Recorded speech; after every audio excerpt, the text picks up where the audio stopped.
In the soft glow of the early morning, the docks of the Brooklyn Navy Yard were quiet, almost serene. Ships, enormous and imposing, rested as if sleeping, their steel hulls reflecting the muted sunlight in long, cold streaks.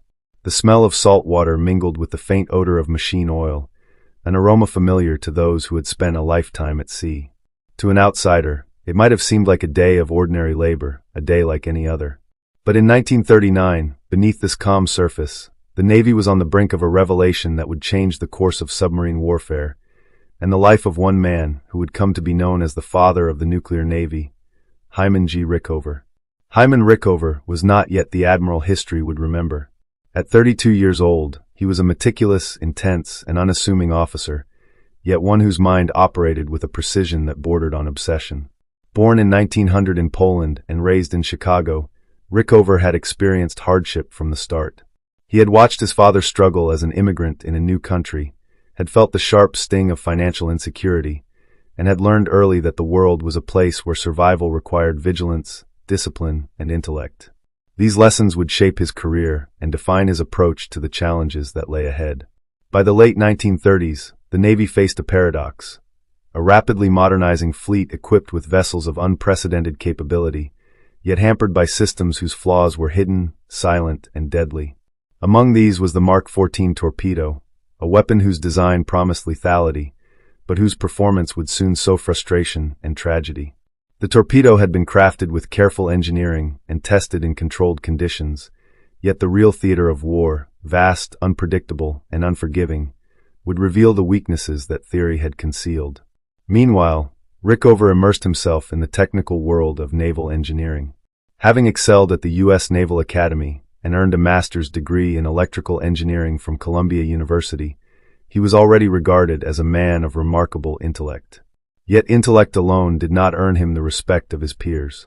Rickover possessed an unusual combination of dogged determination and impatience with authority. He would not accept explanations that were incomplete or evasive. To him, a flaw in machinery was not a minor inconvenience. It was a moral problem, one with consequences that could cost lives. In the calm before the storm, the Navy's submariners carried out their daily routines with an almost casual confidence. Young officers in crisp uniforms checked instruments, polished brass, and adjusted dials with practiced precision. There was pride in their work, pride in their vessels, and faith in the tools of their trade. Little did they know the weapon they carried, the torpedo, was about to betray that trust. Each sub was a kingdom beneath the waves, a fragile dominion where life and death could hinge on a single mechanism.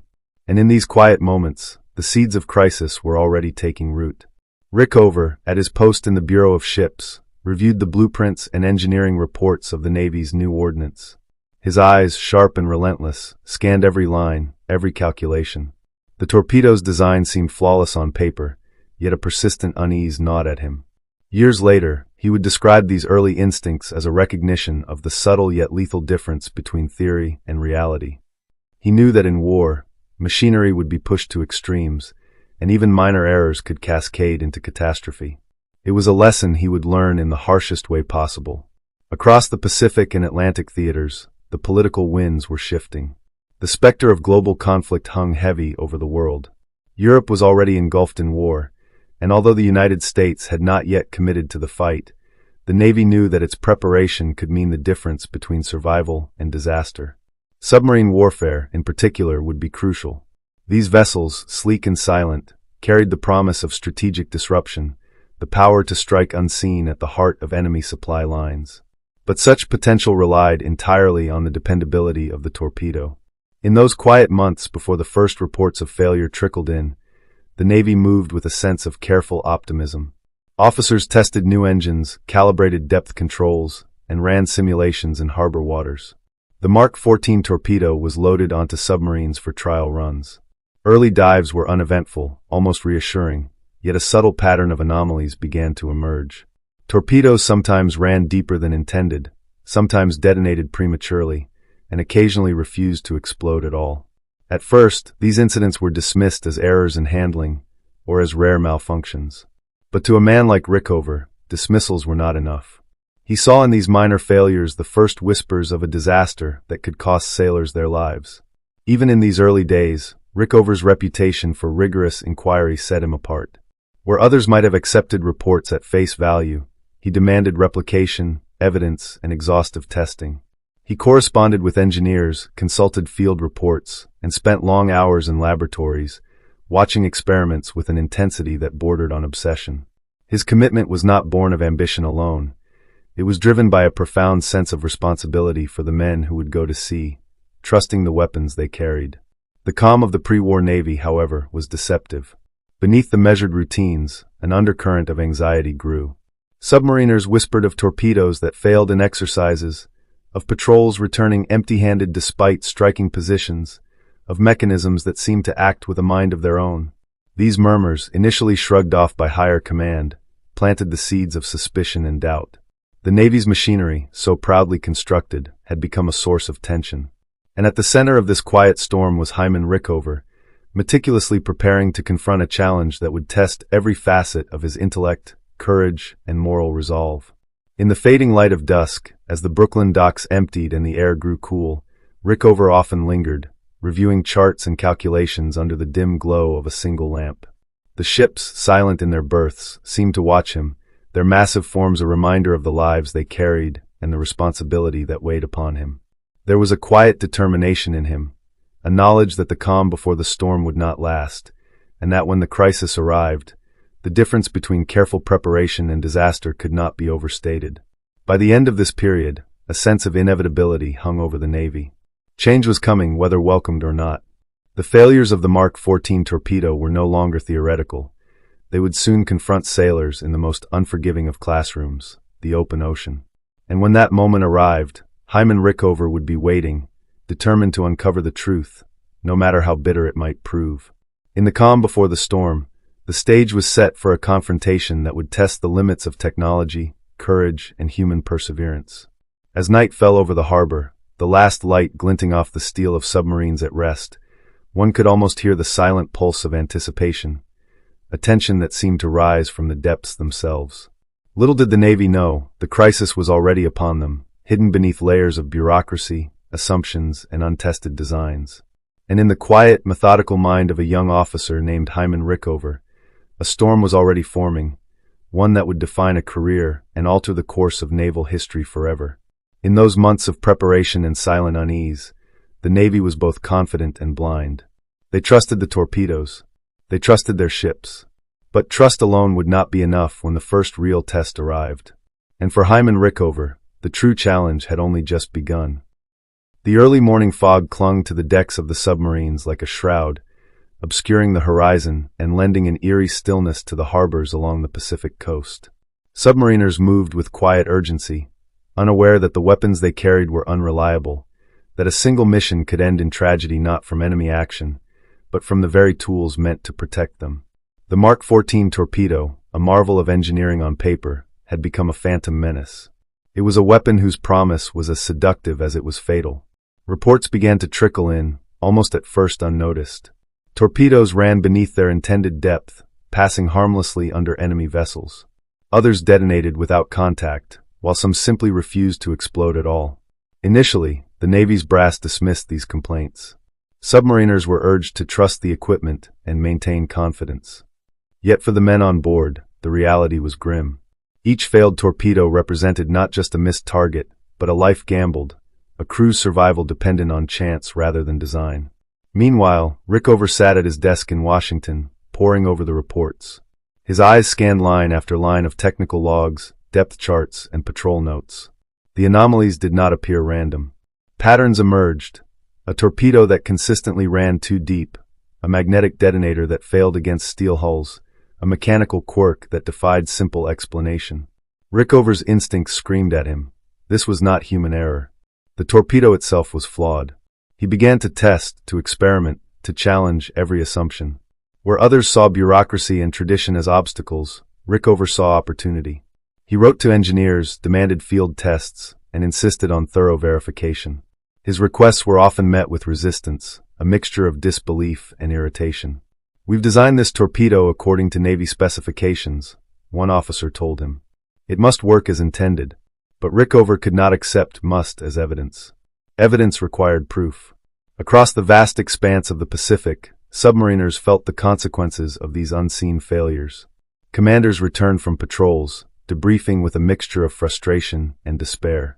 One after another, reports described targets that should have sunk still afloat, enemy convoys untouched, opportunities lost. Every mission became a test of luck rather than skill. A sense of helplessness spread among the crews, a shadow that grew heavier with each patrol. Rickover, however, saw not despair but a call to action. He approached the problem methodically, considering every variable: depth settings, detonator sensitivity, propellant inconsistencies, even the effect of temperature and water salinity on torpedo performance. Laboratory tests were conducted in controlled environments, while simulated runs sought to recreate the failures reported in the field. Slowly, a clearer picture began to emerge. The Mark 14 torpedo had multiple flaws, each compounding the other. Its design was compromised by overly complex mechanisms and inadequate testing. It was a weapon ill-suited to the unpredictability of war. In letters and reports, Rickover urged the Navy to take action. He stressed the human cost of inaction. Every day a submarine went to sea with faulty torpedoes, every patrol that returned empty-handed, was a day lives were unnecessarily endangered. Yet the Navy's hierarchy hesitated. Admitting the failures meant acknowledging the limits of their own judgment, and in an institution steeped in pride and tradition, such admission was costly. The tension escalated when a particular incident became impossible to ignore. A submarine returned from patrol having fired multiple torpedoes at a heavily escorted enemy convoy. Every torpedo had failed. The commander's report described the frustration in stark terms: men risking their lives, only to be betrayed by their own weapons. The language was measured, professional, yet underneath it trembled an undercurrent of fear and disbelief. Rickover received the report and felt the familiar tightening in his chest, the realization that failure was no longer theoretical. Lives were at stake, and the Navy's inaction could cost them dearly. Determined to resolve the issue, Rickover conducted an extraordinary experiment. In the controlled depths of a test range, he oversaw the firing of torpedoes under various conditions, meticulously recording every deviation, every malfunction. The results were undeniable. The torpedoes were defective, not marginally but fundamentally. Depth mechanisms miscalibrated, magnetic detonators malfunctioned, contact exploders failed to trigger reliably. The evidence was irrefutable. Yet presenting these findings to Navy leadership was a battle in itself. Tradition, pride, and institutional inertia resisted the truth. Meanwhile, the human element of the crisis became ever more apparent. Crews aboard submarines felt the weight of each patrol with an almost suffocating tension. Officers struggled to maintain morale, to inspire confidence when the very tools of war seemed determined to betray them. Letters home spoke of frustration, exhaustion, and fear. Sailors recounted moments when a torpedo's failure meant a missed opportunity, a narrowly escaped attack, or a convoy that slipped into safety, leaving them vulnerable to counterstrikes. Rickover's investigation drew him into these human stories. He visited submarines, listened to crews, and observed tests firsthand. He understood that this was more than a mechanical failure. It was a moral responsibility. Every defective torpedo, every missed detonation, was a breach of trust between the Navy and the men who served it. For Rickover, there could be no compromise. A weapon that could not be relied upon was a weapon too dangerous to use. As months passed, the crisis deepened. Field reports accumulated, each one echoing the same grim narrative. Officers' patience frayed. Submariners grew cynical.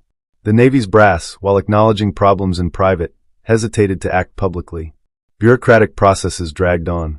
In the midst of this, Rickover persisted. He submitted detailed analyses, proposed modifications, and outlined the human consequences of continued inaction.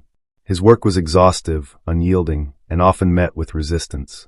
Yet progress was not linear. Failures continued at sea, each one a painful reminder that the Navy's machinery was not yet trustworthy. Rickover's investigations, however, began to influence a small circle of receptive officers, and slowly, momentum for reform began to gather. Experiments refined mechanisms. Adjustments corrected depth settings. Contact and magnetic detonators were modified and retested. Rickover's reputation as a meticulous, relentless investigator grew, even among those initially skeptical of his methods. Amid the tension and frustration, a deeper understanding emerged. The torpedo crisis was not simply a story of defective machinery. It was a story of human resilience, ingenuity, and perseverance under pressure.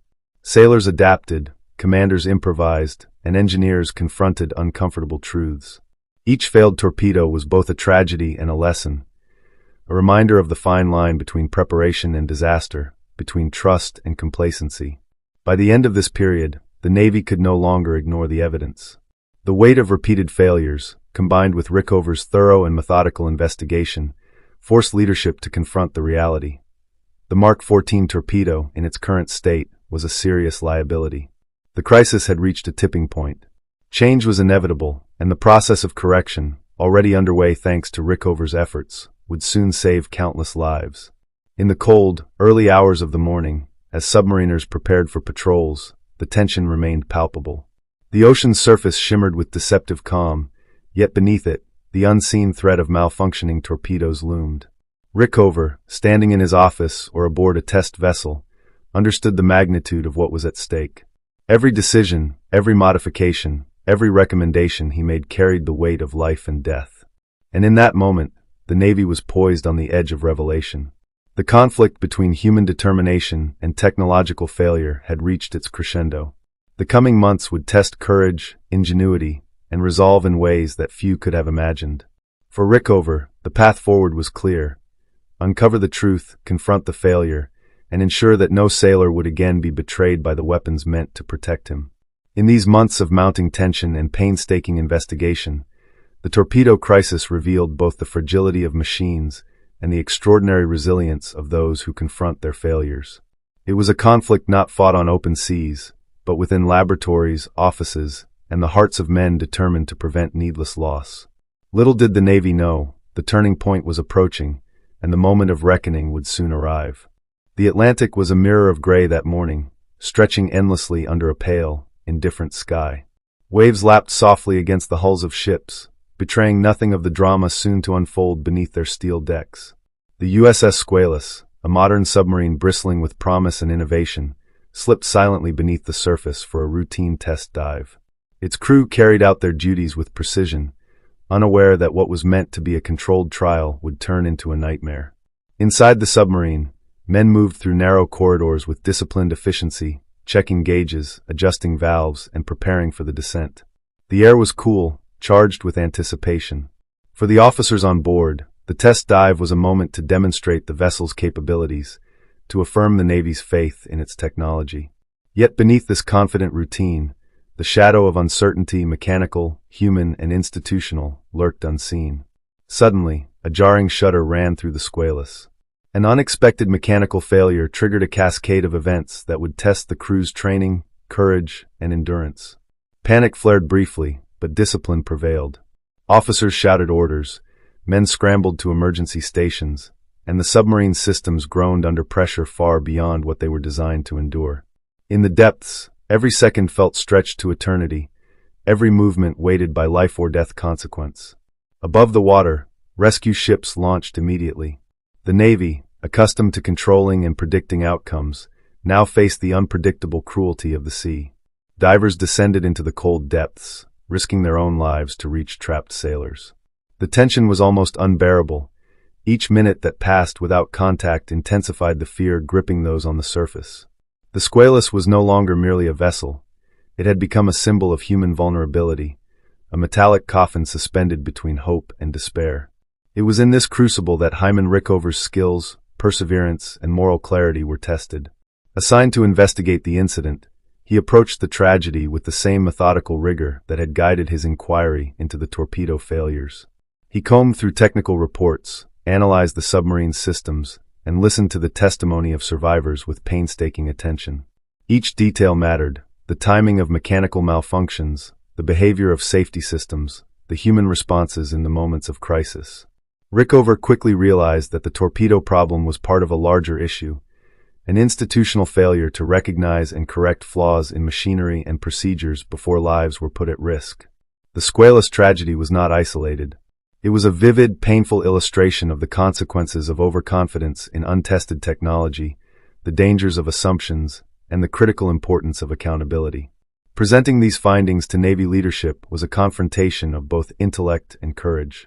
Rickover stood before officers steeped in tradition and hierarchy, armed with evidence that challenged their assumptions. The tension in the room was palpable. Every slide, every diagram, every calculated result weighed heavily, as if the lives of the men trapped beneath the waves were visible to all. Yet resistance remained. Pride and bureaucracy clashed with empirical truth, and Rickover found himself navigating not just technical questions, but the human frailties of denial, fear, and institutional inertia. Outside the meeting rooms, the Navy's submariners continued to face danger. Missions resumed with cautious optimism, but uncertainty hung over each patrol. Crews trusted the modifications Rickover had advocated for, yet they were painfully aware that no amount of correction could erase the memory of failure. Each dive, each firing, carried the weight of previous mistakes. And each successful patrol became not only a demonstration of skill, but a vindication of the relentless work behind the scenes. The most intense moments came when Rickover coordinated tests and demonstrations of the torpedoes under real-world conditions. Observers, both skeptical and hopeful, watched as torpedoes were fired, depth and detonation carefully monitored. The stakes were tangible. Success meant lives saved and confidence restored, while failure would confirm the worst fears of all involved. Rickover's calm, precise demeanor in these tense exercises contrasted sharply with the anxiety of those watching. His intensity was not theatrical. It was the quiet force of moral obligation, a deep understanding that every mechanism, every calculation, every recommendation could be the difference between life and death. The findings of the investigation were staggering. Depth control mechanisms had been miscalibrated, magnetic detonators were unreliable, and contact exploders often failed to trigger upon impact. The cumulative effect of these flaws was catastrophic in the field.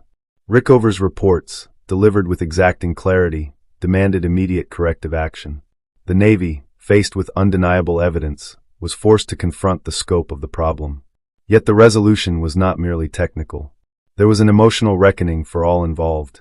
Families of sailors, colleagues of survivors, and officers who had assumed the infallibility of their tools were confronted with the consequences of oversight. Rickover, however, did not dwell on blame. His focus was on solutions, redesigns, modifications, and rigorous testing that would restore reliability and prevent future tragedies. In this, his leadership emerged as both practical and moral, blending technical genius with human concern. The aftermath of the Squalus incident rippled through the Navy. Policies were revised, testing protocols reimagined, and accountability became a principle rather than a suggestion. Submariners regained confidence, but the memory of the near catastrophe lingered. Rickover, recognized for his tenacity and foresight, continued to push boundaries, driven by an understanding that vigilance could never be optional when lives were at stake. In the quiet moments following the turning point, one could almost feel the tension lift, like a storm passing over a turbulent sea. The Navy had faced its failures head-on, and the lessons were indelibly etched into both machinery and minds. Yet the story was not only about torpedoes or submarines.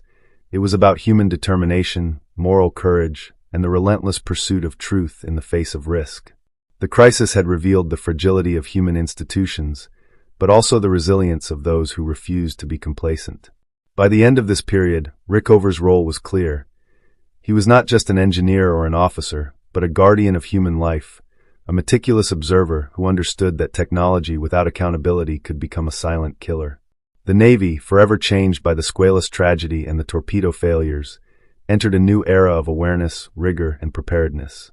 In the depths of the ocean, where the metal hulls creaked and water pressure threatened to crush every living thing, lives had been lost and saved, despair had met determination, and human courage had confronted mechanical failure. The turning point was not merely the moment of disaster, but the moment that revealed the extraordinary lengths to which one man, Hyman Rickover, would go to ensure that human ingenuity and responsibility prevailed. The war that had once seemed distant now felt immediate. The ocean, which had been a stage for both opportunity and danger, seemed quieter in the months after the Squalus tragedy, yet beneath the surface, the lessons of failure had taken root. The Navy, forced to confront its shortcomings, began a deliberate and painstaking process of reform. And at the center of this transformation stood Hyman Rickover, whose insistence on truth, thoroughness, and accountability had turned a crisis into a catalyst for change. Survivors of the Squalus incident returned to duty with a mixture of relief and lingering unease. They had glimpsed the fragility of life beneath the waves, the razor-thin line between safety and catastrophe. Many carried invisible scars, moments frozen in memory where danger had pressed against them with suffocating weight. Their experiences became the foundation of a new culture in the submarine fleet, one where vigilance, preparedness, and respect for the machinery were paramount. Rickover, meanwhile, continued his tireless work. The failures of the Mark 14 torpedo had revealed weaknesses not just in engineering, but in the systems and processes that govern naval procurement, testing, and accountability. He championed reforms that emphasized rigorous evaluation, hands-on testing, and the courage to question assumptions at every level. Modifications to the torpedoes were implemented, including recalibrated depth mechanisms, improved detonators, and stricter quality control measures. Each adjustment was validated through repeated trials, ensuring that the lessons of past mistakes were not forgotten. The emotional weight of these reforms was not lost on Rickover. He understood that behind every statistic, every report, and every technical adjustment were human lives.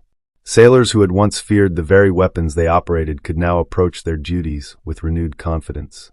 Parents, spouses, and families of submariners felt the relief of tangible safety improvements. The human cost of earlier failures underscored the importance of relentless attention to detail and moral responsibility in every facet of naval life. Yet even as reforms took hold, Rickover's work revealed the deeper truth of the crisis. Technological advancement, while essential, could never be divorced from human oversight. A perfectly engineered weapon could still fail if it were deployed without understanding, diligence, and accountability. In the quiet moments of reflection, Rickover often considered the broader implications of his work.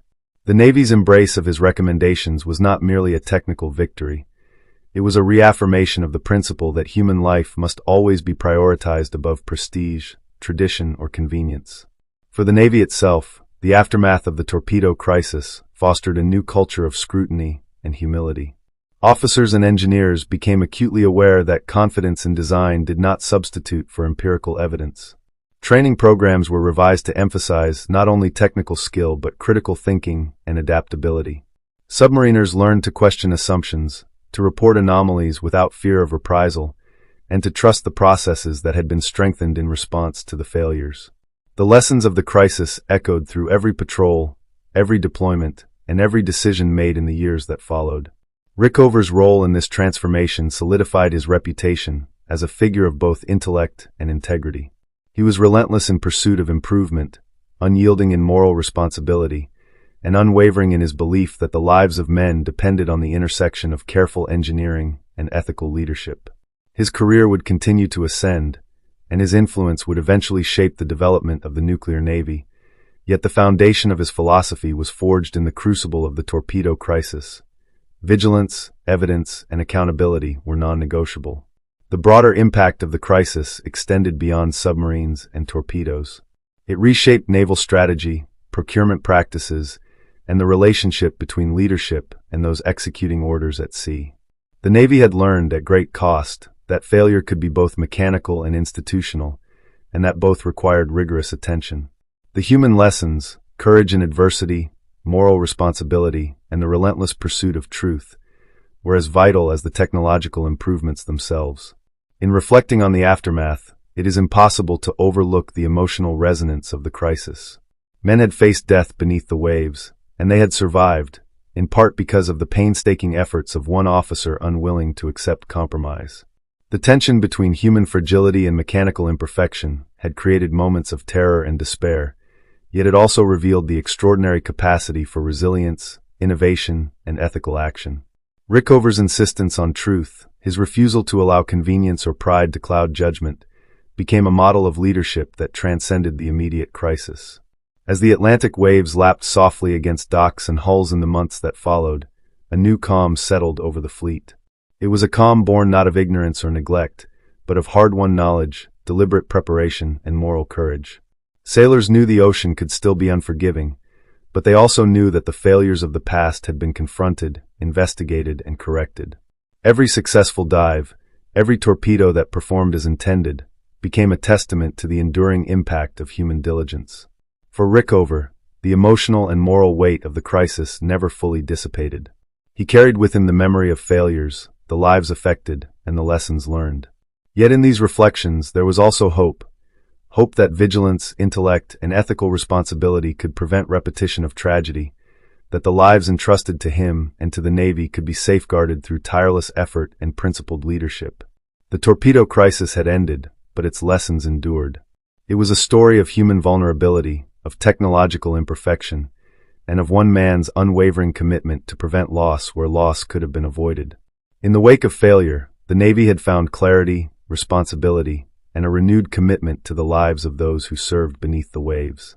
And in that clarity, Hyman Rickover's legacy, one of courage, intellect, and moral vigilance, was firmly established. The sun dipped low over the horizon, casting golden light across the waves, as if forgiving the ocean for the turmoil it had once concealed beneath its depths. The docks were quieter now. Submarines rested with the confidence of machines made reliable, and sailors walked with the assurance that the lessons of the past had been learned. But the calm was deeper than the surface. It was the stillness that comes from understanding, reflection, and the hard-earned knowledge of human and mechanical limits. Hyman Rickover, now a figure already becoming legendary within naval circles, looked beyond the harbor, his mind tracing every failure, every life touched, every moment when human courage had been tested. The torpedo crisis had revealed what few wanted to acknowledge. Perfection in machinery is an illusion, and the cost of oversight is measured in human lives. Yet it had also revealed what was possible when intellect, persistence, and moral responsibility converged. One person, determined to confront failure without compromise, could shift the course of events, protect countless lives, and reshape institutions for the better. In the months and years that followed, the Navy would continue to grow, to face new challenges, and to push the boundaries of technology. Nuclear submarines, advanced torpedoes, and unprecedented naval engineering would define a new era, yet the foundation for this progress had been laid in the crucible of the Mark 14 crisis. The lessons learned beneath the waves, lessons of vigilance, accountability, and ethical leadership, would endure far beyond the war, echoing in every decision, every patrol, and every life preserved because someone refused to accept compromise. The story of Hyman Rickover and the torpedo crisis is not only a story of machines and mistakes, but a story of human perseverance. It is a reminder that progress carries responsibility, that innovation without oversight can be perilous, and that courage often manifests in meticulous attention to detail, patient investigation, and unwavering integrity. The men who served aboard submarines, who faced mechanical failures and the relentless uncertainty of the sea, demonstrated the quiet heroism of ordinary people in extraordinary circumstances. And through it all, Rickover's relentless pursuit of truth became a beacon, guiding the Navy away from needless loss and toward a future where preparation and conscience traveled hand in hand. As the waves shimmered under the fading light, one could almost hear the echoes of the past whispering across the water, the fear, the tension, the triumphs, and the lessons learned.